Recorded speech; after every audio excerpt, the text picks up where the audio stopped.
Praise the lord.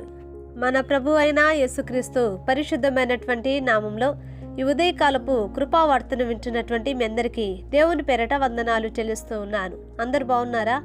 మరి ఇప్పుట ప్రభు మనకిచ్చినటువంటి వాక్యాన్ని మనము పరిశుద్ధ గ్రంథంలో చదువుకుందాం. కీర్తనల గ్రంథము 18వ కీర్తన 2వ వాక్యాన్ని మనం చదువుకుందాం. 18వ కీర్తన 2వ వాక్యాన్ని మనము చదువుకుందాం. యెహోవా నా శైలము, నా కోట, నన్ను రక్షించువాడు. హల్లెలూయా. నా దేవుని బిడ్డలారా, గమనించండి.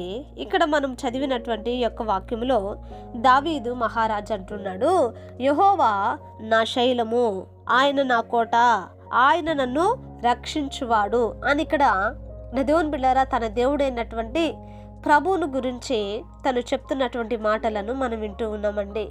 ఆలోచించండి. ఇక్కడ మరి నీ శైలం ఎవరు? నీ దుర్గం ఎవరు? నీ కొండ, నీ కోట, నీ బలము, నా దేవుని బిడ్డలారా, నీ ధైర్యము ఎవరు అని అంటే దావీదు చెప్తున్నటువంటి మాట ఏమిటనంటే యెహోవాయే. చూడండి ఎంత ఆశ్చర్యమో. ఆయనే నా కొండ, ఆయనే నా కోట, ఆయనే నా శైలము, నన్ను రక్షించు దేవుడు ఆయనే అని తన దేవుడైనటువంటి ప్రభువును గురించి చెప్తూ ఉన్నాడండి. ఈ రోజున నా దేవుని బిడ్డలారా, యొక్క వాక్యంలో ఒక దావీదుకు మాత్రమే కాదండి ఆయన శైలము, ఒక దావీదుకు మాత్రమే కాదండి ఆయన కోట.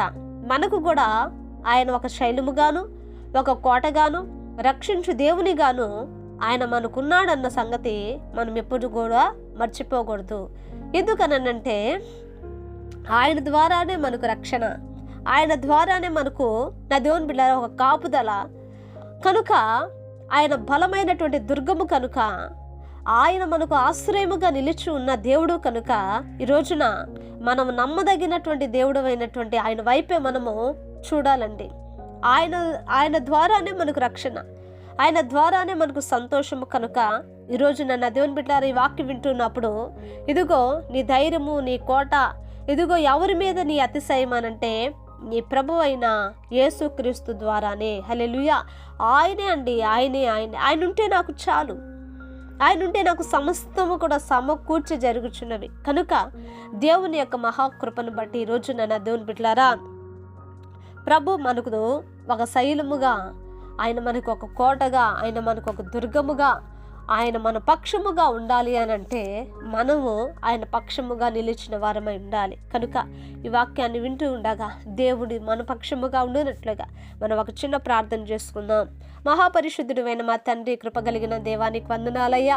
ఈ ఉదయకాలమందు నాయన మీరు మాతో మాట్లాడినందుకే స్తోత్రాలు చెల్లిస్తున్నాను. నిజమే ప్రభా, నీవు మా శైలము, నీవు మా కోటము, నీవే నా ప్రభా, మమ్మల్ని రక్షించు దేవుడు కనుక నా ప్రభా, అయా ఆపదల్లో, శోధనల్లో, బలహీనతల్లో, రోగములలో నయనా నా తండ్రి నీ బిడ్డలు పడుతున్న ప్రతి వ్యాధనలో నుంచి నాయన మీరు విడిపించి ప్రతి కన్నిటిని నాట్యముగా మార్చమని ప్రార్థిస్తున్నాను. బలమైన దుర్గముగా, కోటగా మీరు అండగా తోడుగా నిలిచి ఉండమని ప్రార్థిస్తున్నాను. ఈ వాక్యం వింటున్న ప్రతి వారిని ఆశీర్వదించి దీవించి కృప చూపి నడిపించమని యేసు నామమున అడిగి వేడుకొంచున్నాము తండ్రి, ఆమేన్. Praise the lord. దేవుని కృప మీకు తోడై ఉండును కాక.